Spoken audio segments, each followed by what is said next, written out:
নমস্কার দর্শক, ইউটিউব আর ফেসবুক থেকে যারা দেখছেন তাদের সকলকে জানাচ্ছি শুভেচ্ছা এবং ভালোবাসা। দর্শক, তা আমাদের প্রতিদিনকার মতো আমরা এক পৃষ্ঠা মহাভারত, এক পৃষ্ঠা কোরআন শরীফ পড়ব। ঠিক আছে, হলো, চলুন। তাহলে আমরা কিন্তু পড়তে পড়তে মহাভারতের 13 পৃষ্ঠায় চলে আসছি। এটা পৃষ্ঠাগুলো ছোট আর কি। চলুন তাহলে মহাভারত থেকে শুরু করি। শান্তনু বলিলেন, আপনি কি দেবতা, না দানব, না অপ্সরা, না যক্ষ, না মানুষ? আপনাকে আমার রানী করিতে পারিলে বড়ই সুখী হব। সেই মেয়েটি আর কেহ নহেন, গঙ্গা। গঙ্গা বলিলেন, মহারাজ, আমি আপনার রানী হইব, কিন্তু আমার একটা নিয়ম আছে। আমার কোনো কাজে আপনি বাধা দিতে পারিবেন না বা অসন্তোষ দেখাইতে পারিবেন না। যদি কখনো বাধা দেন বা অসন্তুষ্ট হন, তবে তখনই আমি চলিয়া যাইব। শান্তনু কে বলেন তো? শান্তনু হচ্ছে হস্তিনাপুরের রাজা। আর এই যে গঙ্গা, উনি কিন্তু শান্তনু মহারাজের সঙ্গে বিয়ে করবেন।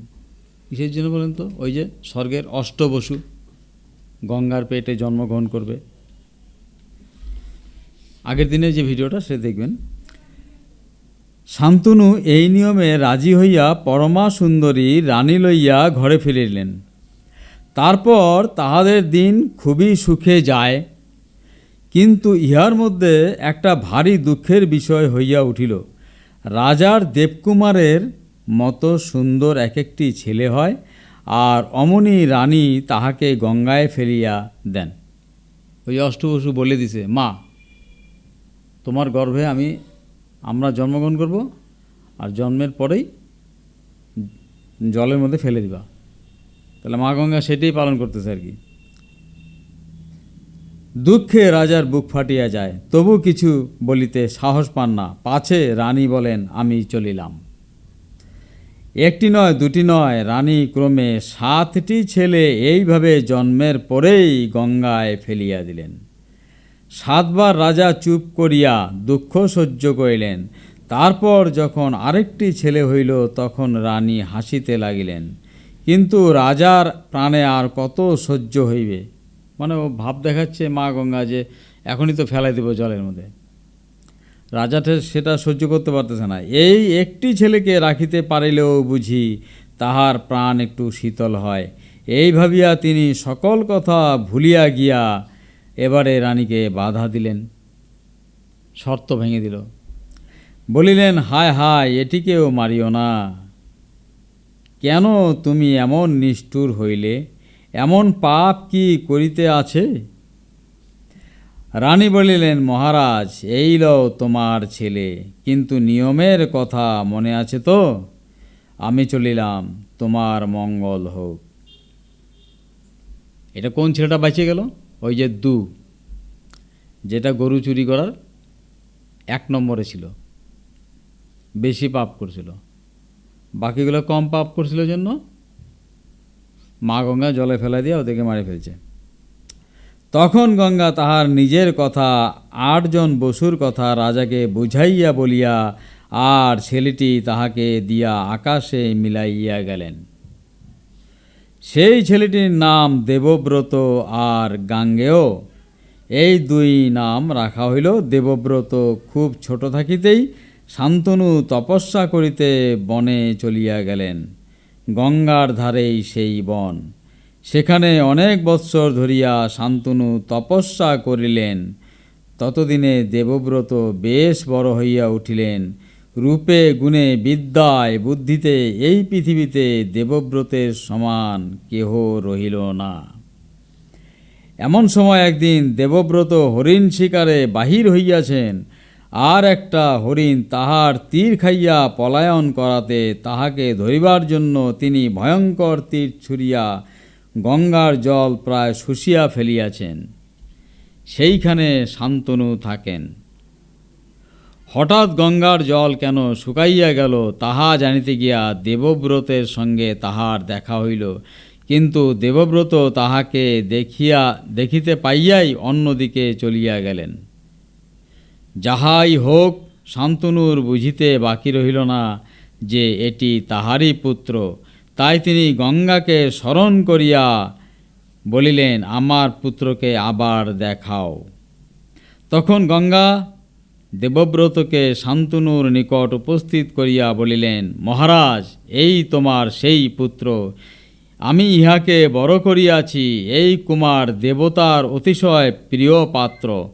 বশিষ্ঠের নিকট সকল বেদ আর বৃহস্পতি ও শুক্রের নিকট সকল শাস্ত্র পড়িয়াছে। পরশুরাম ধনুর্বিদ্যা যত জানেন সব ইহাকে শিখাইয়াছেন। ইহাকে লইয়া তুমি ঘরে ফিরিয়া যাও। এমন সুন্দর পুত্র পাইয়া রাজা মনের সুখে আবার রাজ্যে ফিরিয়া আসিলেন, আর কিছুদিন পরেই তাহাকে যুবরাজ করিয়া দিলেন। ইহার মধ্যে একদিন শান্তনু বনের ভিতরে বেড়াইতে গিয়া দেবতার মতো সুন্দরী একটি কন্যা দেখিতে পাইলেন। সেই কন্যার দেহের এমনি অপরূপ সৌরভ, সমস্ত বন তাহাতে ভরিয়া গিয়াছে। রাজা আশ্চর্য হইয়া তাহাকে জিজ্ঞাসা করিলেন, তুমি কে? কন্যা বলিল, আমি জেলের মেয়ে। মেয়েটির নাম সত্যবতী। আসলে সে জেলের মেয়ে নহে। জেলে তাহাকে একটা মাছের পেটের ভিতরে পাইয়া মানুষ করিয়াছিল। লোকে জানে যে সে সেই জেলেরই মেয়ে। যাহা হোক, রাজা অবিলম্বে সেই জেলের কাছে গিয়া বলিলেন, আমি তোমার মেয়েকে বিবাহ করিতে চাই। তার মানে ওই শান্তনু, দেবব্রতর বাবা। জেলে বলিল, ইহার যে ছেলে হইবে তাহাকে যদি আপনার সমস্ত রাজ্য দেন তবে বিবাহ দিব, নহিলে দিব না। যদিও সেই মেয়েটিকে বিবাহ করিতে রাজার বড় ইচ্ছা হইয়াছিল, তথাপি দেবব্রতকে ছাড়িয়া অন্য কাহাকেও রাজ্য দিতে তিনি কিছুতেই প্রস্তুত ছিলেন না। সুতরাং সত্যবতীকে না লইয়া নিতান্ত দুঃখের সহিত তাহাকে ঘরে ফিরিতে হইল। সে দুঃখ এতই যে তিনি তাহাতে দিন দিন রোগা হইয়া যাইতে লাগিলেন। দেবব্রত ভাবিলেন, তাই তো, বাবাকে কেন এমন দেখিতেছি। একদিন তিনি জিজ্ঞাসা করিলেন, বাবা, কি হইয়াছে? রাজা বলিলেন, আর কি হইবে বাবা, তোমার জন্যই ভাবি। তোমার পাছে কোনো অসুখ হয়, তাই আমার চিন্তা। দেবব্রত বুড়া মন্ত্রীকে বলিলেন, মন্ত্রী মহাশয়, বাবার তো বড়ই অসুখ। মন্ত্রী সকল কথাই জানেন। তিনি সেই জেলের মেয়ের কথা দেবব্রতকে বলিলেন। একথা শুনিবা মাত্র অমনি দেবব্রত সবান্ধবে জেলের নিকট গিয়া বলিলেন, আমার পিতার সহিত আপনার মেয়ের বিবাহ দিন। আচ্ছা, একটা কথা বলে রাখি, এই দেবব্রতই কিন্তু সম্ভবত ভীষ্ম। যাই হোক, মানে এই গল্পটা আবার, ভীষ্মের গল্পটা আবার পরের দিকে নিয়ে আসলো, মানে এই উপেন্দ্র কিশোর রায়চৌধুরী। তো আজকে আমি এই পর্যন্তই পড়ব। আমরা মানে ভীষ্মের পিতা মানে দেবব্রত পিতার সঙ্গে শান্তনুর বিবাহর কাহিনীটা পরের দিন পড়ব। এবার চলুন আমরা কোরআন শরীফ পড়ি। 1 পৃষ্ঠা। ওইটা তো গল্পটা বোঝা যাচ্ছিল, ভীষ্মর গল্প, ওর বাবার গল্প। এখানে দেখি পৃষ্ঠা নম্বর 8। অবগত নও, তিনি আদমকে, এটা কিন্তু কোরআন, তিনি আদমকে সব কিছুর নাম শিখালেন। পরে তাকে ফেরেশতাদের সামনে উপস্থাপন করে বললেন, এখন তোমরা আমাকে নামগুলো বলে দাও যদি সত্যবাদী হও। বলল, আপনি পবিত্র, আমরা কিছুই জানি না। আপনি যা শিক্ষা দিয়েছেন তার বাইরে। নিশ্চয়ই আপনি জ্ঞানময় ও বিজ্ঞানী। বলেন, হে আদম, বলে দাও এদের নাম। যখন তিনি এদের নাম বলে দিলেন, তখন আল্লাহ বললেন, আমি কি বলিনি যে নিশ্চয়ই আমি আসমান জমিনের অদৃশ্য বিষয়ে জানি, এবং তোমরা যা প্রকাশ করো এবং যা গোপন করে রাখো তাও আমি জানি। আর যখন ফেরেশতাদের বললাম আদমকে সেজদা করো, তখন ইবলিস ব্যতীত সকলেই সিজদা করল। সে অমান্য ও অহংকার করল, ফলে সে কাফের হয়ে গেল। বললাম, হে আদম, তুমি এবং তোমার স্ত্রী বেহেশতে বাস করো, আর যখন যা ইচ্ছা আহার করো, কিন্তু এ গাছের কাছেও যেও না, অন্যথায় তোমরা গণ্য হবে জালিম রূপে। কিন্তু শয়তান তাদেরকে পদস্খলিত করল এবং আবাসস্থল হতে বের করে দিল।